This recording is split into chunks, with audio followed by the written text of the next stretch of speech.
Yon, isang solid na araw, meron tayong dalawang client, magkasunod ang kanilang pahakot. Yung unang client natin, dapat kasi talagang may schedule na sila. Ang nangyari, parang nagkukuli dahil sa budget yata o ganun.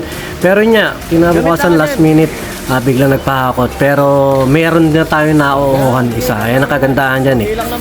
Sa pahakot pa sakay, medyo pwede kang kung gusto mong rumakit kahit mababa minsan binibigay ko na para makuha lang natin, pero hindi naman mababa kahit paano naman nakakapag-uwi lang din tayo ng panggas at konting pang-food trip natin kahit pang-gin man lang. At saka syempre kung pahakot pa sakay, at maraming salamat sa mga nagiging client natin. Syempre isang biyahe muna to paglabas namin dyan ng bahay, kasama na naman natin si Jimwell na malupit ng Tokwa. Binabatak natin to ngayon sa pagbubuhat dahil nga medyo gusto laging sumama, pero kahit na minsan truck lang yung nirerentahan sa atin, ang ginagawa natin, sinasama natin siya para kahit papano nagkakaroon siya ng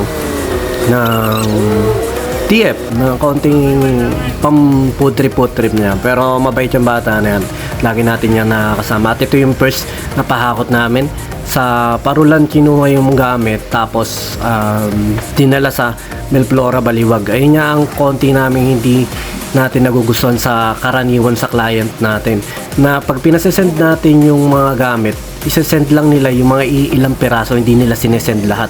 Okay lang naman sa atin para kahit papano prepared yung utak natin, yung kalooban natin na kasyang-kasya to sa sasakyan. Pinagkakasya naman at kasya naman talaga, ginagawa natin ng paraan. Pero yung kalooban mo na parang ayun, na parang bakit tayo i-send lahat ng mga gusto lang natin malaman din yung kung paano natin i-ayos yung kamada. Yun nga, at kung wala tayong top load sa harap, overload na naman tayo dyan sa loob, kasi may parang papag siya, tsaka parang basta dalawang upuan yun na doon namin nilagay sa top load sa harap.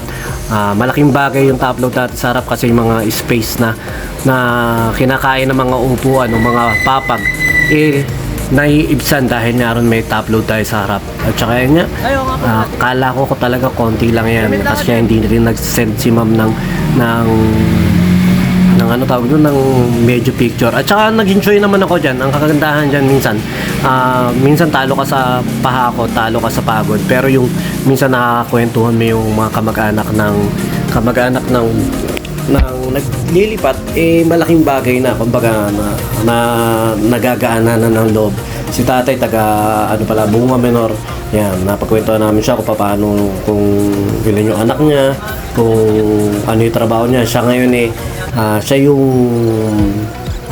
yung di ba housewife, siya yung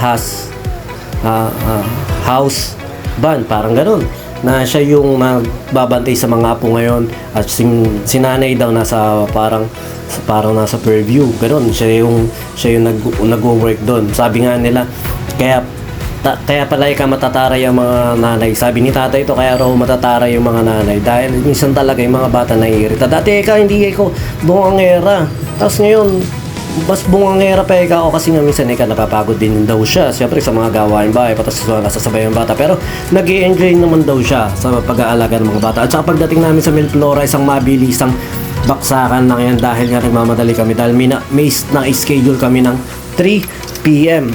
At ang usapan lang din namin doon, parang truck lang din talaga ang usapan namin nito, pero nung last minute humabol nga, kaya yun nga, tinulungan ko na sila dahil nga nakakapagod din naman. At saka kahit minsan hindi na rin nila tumutulong na rin ako para mabilis nga, para rin syempre yung mga kasama natin matutunan yung ethics natin, na hindi tayo babagal-bagal sa trabaho para mabilis makauwi ka agad. At saka sobrang init niya kanina, 12 PM ka ba naman magkarga ng ganyan, kaya initan. 12 PM to 1 AM nagkakarga kami. Si tatay nga nito 54 na, pero ang lakas pa. Pero yung bahay nila dyan, napakaaliwalas, napakalamig sa Melflora, parang tagusan yung hangin.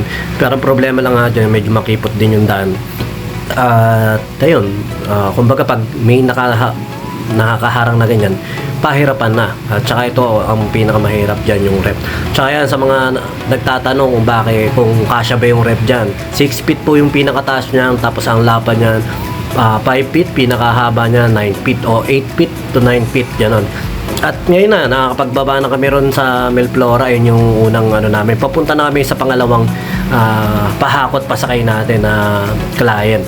At dyan naman yan sa Bustos, dadalhin sa Santa Barbara sa may Aldama. Yan, nandiyan na tayo sa tuloy ng Bustos. Ito, masarap din kakwentuhan si tatay kasi yung client naman natin dyan, mekaniko rin siya, ano rin siya. Marami rin ako natanong tungkol sa sasakyan, kung paano yung pagme-maintenance, kung paano ganito. Kaya yung advantage. At saka syempre, yan ang kagandahan sa namamasyal ka, para namamasyal-masyal ka, nakakakita ka ng mga magagandang tanawin sa kapaligiran. At ito na nga, syempre nandiyan na nga tayo sa may tapat ng munisipyo. Diyan lang daw yan sa may bandang kaliwa, tapat ng munisipyo, kakaliwa tayo dyan, at pagkakaliwa natin dyan sa mabilis. At isa rin to sa hinihilingan natin sa mga client natin na maging honest sa atin, sa mga future sa mga kapunod nila. Sana naman po sabihin nyo sa amin kung looban na looban. Nakita nyo yung pinaatrasan sa amin na yan, parang 100 meters yata yung pinaatrasan sa akin dahil walang aatrasan dun sa dulo, kaya sobrang layo. At medyo may katangahan pa ako sa pag-atras, kaya napakabagal ng pag-atras ko. At saka ito syempre yung pagdating namin, kala ko rin ito rin si ma'am, ang sinid lang sa akin ilang piraso sa picture. Tapos nung pagdating namin dyan, bulto na nga. At saka syempre ang sabi niya, ayaw niya na ng tagabuhat. Syempre, sasakyan lang, pero nagsama na ako ng isang tao nga. Pero yung pala, wala naman pala sila makakatulong magbuhat. Nagbuhat na rin kami talaga. Pero saludo pa rin ako kay ate, yung isang rep dyan, siya lang mag-isa bumubuhat, napaka-solid niyan. Tsaka napakaganda raw ng boses niyan dahil nag-champion daw yan sa Cavite. Parang laging champion sa Cavite si ate. Kaya sabi ko, kung nalaman ko na gano'n, pwede ka namin i-contactin sa pagiging vocalista ate. Baka maging katropa rin natin dito sa Plaridel. At saka yun nga, syempre nakapag-sakay na tayo, puno yan. Sabi ko, sige, ikarga nyo na lahat. At alam ko naman kasya naman. Ang problema nga lang, minsan kasi, yun nga, yung kalooban natin, parang konti lang tong sined niya sa atin, kayang-kaya. Tsaka kumbaga sa mabilisan. Pero nung kakargahan na, hindi mo alam. Yan, kala nga namin tapos na, meron pa yan.